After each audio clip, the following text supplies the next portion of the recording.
Assalamualaikum warahmatullahi wabarakatuh. Perkenalkan, kami dari kelompok kategori 4 ingin mendramakan Tentang teknologi dan metode kontrasepsi yang berjudul Pengetahuan Ibu Hamil tentang KB dan USG kehamilan. Perkenalkan kelompok kami. Perkenalkan, nama saya Dito Firmansyah, absen 8. Saya memerankan sebagai suami Melisa. Saya Melisa, absen 7, berperan sebagai istri dari Dito. Saya Natania Nova Marbella Nenobesi, nomor absen 24 sebagai bidan. Saya Rizky Nur Safia, absen 35, berperan sebagai narator dan juga dokter kandungan. Saya Fabella Farah Safika, absen 9, berperan sebagai istri Irul. Saya Tridurisma Fadia, absen 33, berperan sebagai suster. Saya Wiranam, absen 13, berperan sebagai suami Maben. Suatu hari, di sebuah desa yang masih erat rasa kekeluargaannya, Ibu Melisa menghampiri Ibu Fabel yang sedang membaca buku.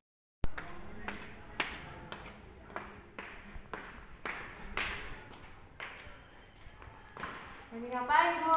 Ini loh Bu, lagi baca buku KB kakak saya. Oh gitu ya. Oh iya Bu, saya baru punya anak dan saya ingin berKB dulu. Menurut Ibu di mana ya saya bisa berKB? Kalau boleh tanya, Ibu ingin punya anak berapa? 2 anak saja sudah cukup. Kalau begitu datang saja Bu ke bidan atau tempat prakteknya. Kebetulan kakak saya di sana sudah 2 tahun berKB. Saya boleh tahu di mana ya tempat bidannya yang dimaksud? Itu loh Bu, di Jalan Melati nomor 7. Saya jadi tertarik, nanti saya bicarakan dulu deh sama suami saya. Iya Bu, sebaiknya bicarakan dulu.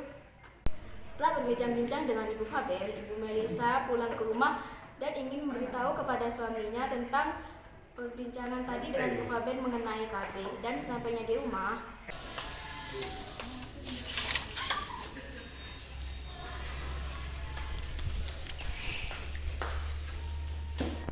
ngapain ya? Lagi baca koran, ada apa? Oh iya ya, tadi Ibu bertemu dengan Ibu Fabel. Kata Ibu Fabel, kakaknya pernah berKB di bidan di Jalan Melati sudah 2 tahun dan ia merasa cocok. Bagaimana kalau kita berKB di sana juga ya? Gitu ya kata Ibu Fabel. Ayah dengar-dengar di sana juga pelayanannya cukup baik. Kebetulan ayah besok libur. Bagaimana kalau besok kita ke sana? Ayah juga ingin mendengar penjelasan tentang KB langsung dari ibu bidannya. Begitupun juga dengan Ibu. Ya sudah, besok kita ke sana ya. Sesuai dengan apa yang direncanakan kemarin, Ibu Melisa dan suaminya pagi ini pergi ke tempat bidan tersebut. Mereka bergegas untuk menemui bidan tersebut. Selamat pagi Bu. Selamat pagi juga Ibu dan Bapak. Silakan masuk dan duduk. Ya Bu, terima kasih.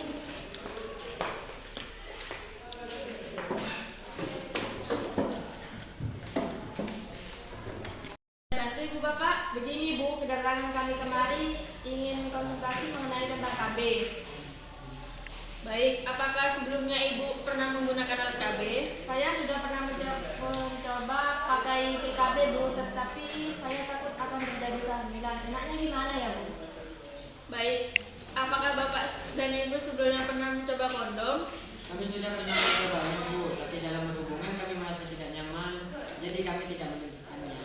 Di lain sisi, kami juga belum tahu dalam apa itu kondom. Apakah Ibu bisa menjelaskannya? Baik Pak, saya akan jelaskan apa itu kondom.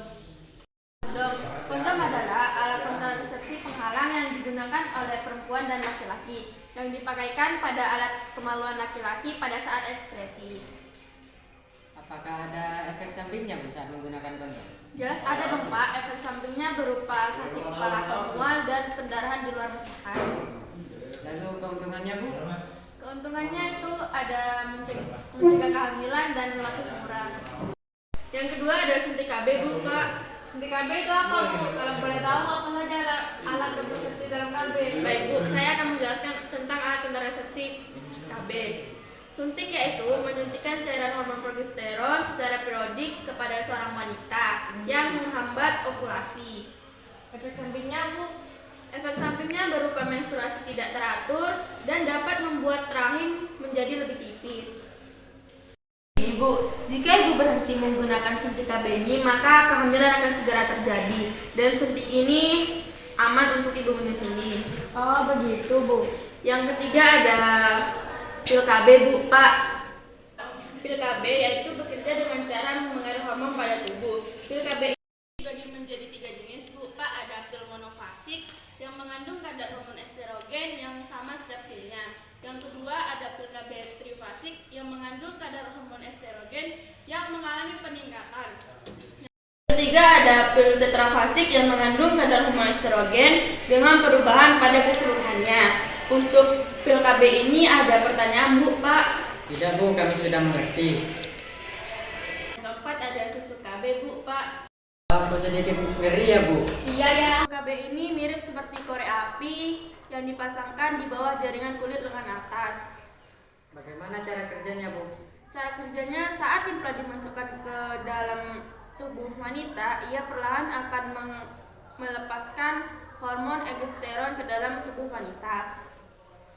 Efek sampingnya Bu? Efek sampingnya berupa keluarnya bercak atau flek pada saat tidak haid dan haid menjadi tidak teratur, Bu, Pak. Yang kelima, ada AKDR, Bu, Pak. AKDR itu apa, Bu? AKDR adalah alat kontrasepsi dalam rahim. Alat kontrasepsi dalam rahim ini bekerja dengan cara mencegah sel telur menempel pada dinding rahim. Alat kontrasepsi ini seperti ini, Bu, gambarnya. Tetapi pemilihan ini dilakukan secara hati-hati, Bu, Pak, karena akan mengakibatkan penyakit inflamasi pelvis. Baik, Bu. Efek sampingnya berupa kejang atau kram dan pengeluaran cairan dari vagina. Yang terakhir ada sterilisasi, Bu, Pak. Sterilisasi merupakan proses merusak organisme yang bersifat patogen. Hal ini dilakukan oleh suami istri yang tidak ingin mempunyai anak lagi. Bu, Iya Bu. selain itu, sterilisasi dapat menimbulkan beberapa komplikasi, seperti luka sayatan yang sulit sembuh atau terinfeksi, dan reaksi akibat obat bius. Sudah paham? Sudah paham. Untuk keputusan selanjutnya, Ibu dan Bapak memilih KB apa? Sebentar, Bu. Kita mau pilih KB apa? Ibu nyamannya menggunakan KB yang mana? Bagaimana kalau KB suntik saja? Ya sudah, kalau Ibu merasa nyaman menggunakannya. Dan kami memilih KB suntik saja. Alhamdulillah, saya dan suami tidak mempunyai tekanan darah tinggi. Iya, pilihan Bapak dan Ibu sudah benar. Untuk pilihan KB suntik ini, Ibu dan Bapak memilih KB yang berapa bulan? Enaknya yang berapa bulan ya? Yang 3 bulan aja Bu. 3 bulan saja, Bu. Baik, untuk 3 bulan ke depan, Ibu datang lagi ke sini ya pada tanggal 1 September. Baik, Bu, mari ikut saya. Dan menyuruh Ibu Melisa berbaring di atas kasur dan menyuntikkan KB kepada Ibu Melisa.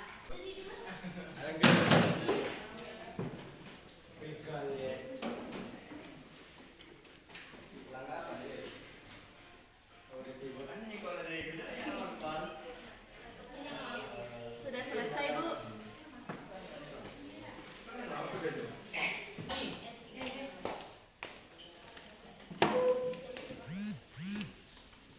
Nanti bekasnya jangan digosok-gosok ya, Bu. Baik, Bu. Ibu ingatkan kapan harus datang lagi ke sini? Tanggal 1 September kan, Bu? Baik. Jangan lupa ya, Bu. Ya sudah. Sudah, kalau begitu kami pamit dulu ya Bu. Iya, Bu, Pak. Terima kasih atas pelayanan dan penanganannya ya, Bu. Sama-sama, Bu, Pak. Keesokan harinya, Ibu Fabel menghampiri Ibu Melisa dan ingin bertanyakan tentang konsultasi KB kemarin.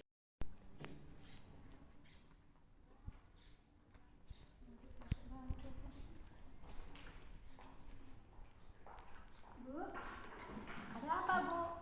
Nggak ada apa-apa, Bu. Cuma pengen keluar saja sebentar. Bagaimana, Bu, hasil konsultasi kemarin? Alhamdulillah, saya jadi lebih tahu mengenai tentang KB. Wah, baguslah kalau begitu.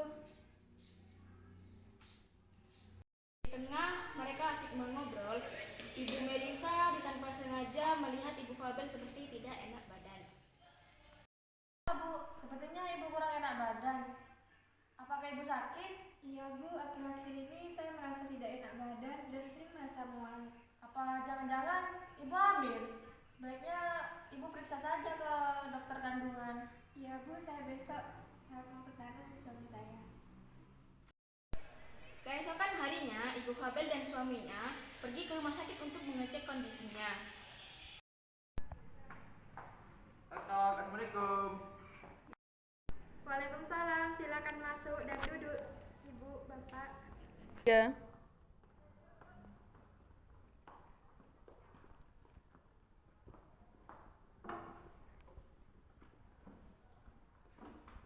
Ada yang bisa saya bantu, Pak, Bu? Begini, Sus. Akhir-akhir ini saya merasa tidak enak badan dan sering merasa mual.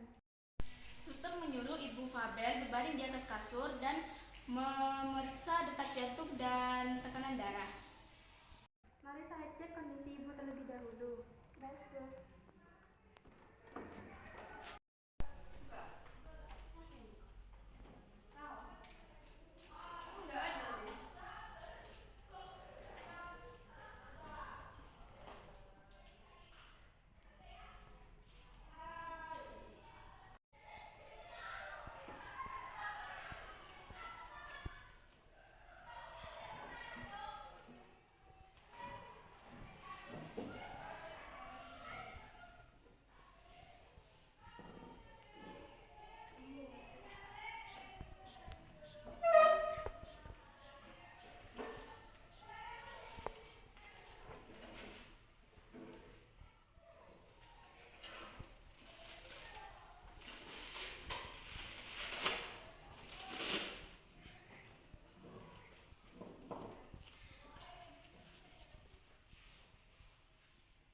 Darah Ibu 120 dan itu normal, Bu. Baik, Sus. Bagaimana keadaan istri saya, Sus? Begini, Bu, Pak, sepertinya ada tanda-tanda kehamilan. Lebih baik Ibu saya antar ke ruangan dokter saja ya, Bu. Baik, Sus. Suster merasa Ibu Fabel ini hamil, akhirnya suster membawa Ibu Fabel ke ruang dokter kandungan. Permisi, Dok. Ada apa, Sus?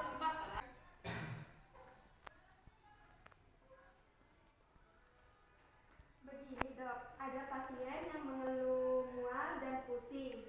Ingin mengecek hamil dan tidak pastinya, Dok. Baik, Sus. Saya akan memeriksanya. Mari, Bu. Silakan duduk. Baik, Dok. Mari, Bu, ikut saya. Silakan berbaring di sana. Ibu juga harus bisa menjaga kesehatan ya, Bu. Dan juga Ibu juga harus mengatur pola makan yang baik dan benar. Makanan yang boleh saya makan apa saja, Dok? Untuk makanan yang boleh dimakan seperti sayur-sayuran, buah-buahan, kacang-kacangan, susu, telur, dan juga daging. Kalau tidak boleh dimakan, Dok? Ibu juga harus bisa menjaga kesehatan ya, Bu. Dan juga Ibu juga harus mengatur pola makan yang baik dan benar. Makanan yang boleh saya makan apa saja, Dok? Untuk makanan yang boleh dimakan seperti sayur-sayuran, buah-buahan, kacang-kacangan, susu, telur, dan juga daging. Kalau tidak boleh dimakan, Dok? Makanan yang tidak boleh dimakan seperti ikan yang mengandung merkuri, telur yang belum matang dan atau setengah matang, dan juga susu yang belum dipasteurisasi dan juga buah nanas. Saya suka banget, Dok, sama nanas. Ya gak apa-apa, Bu, kan cuma 9 bulan aja. Setelah pengecekan USG selesai, Ibu Fabel kembali ke ruang tunggu untuk menemui suaminya.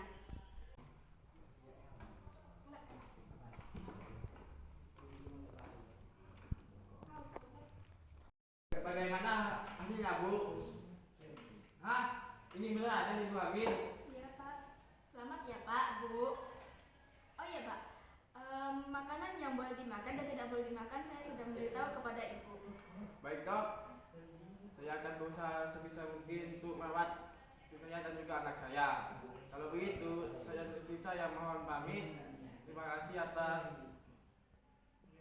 penanganan terhadap istri saya.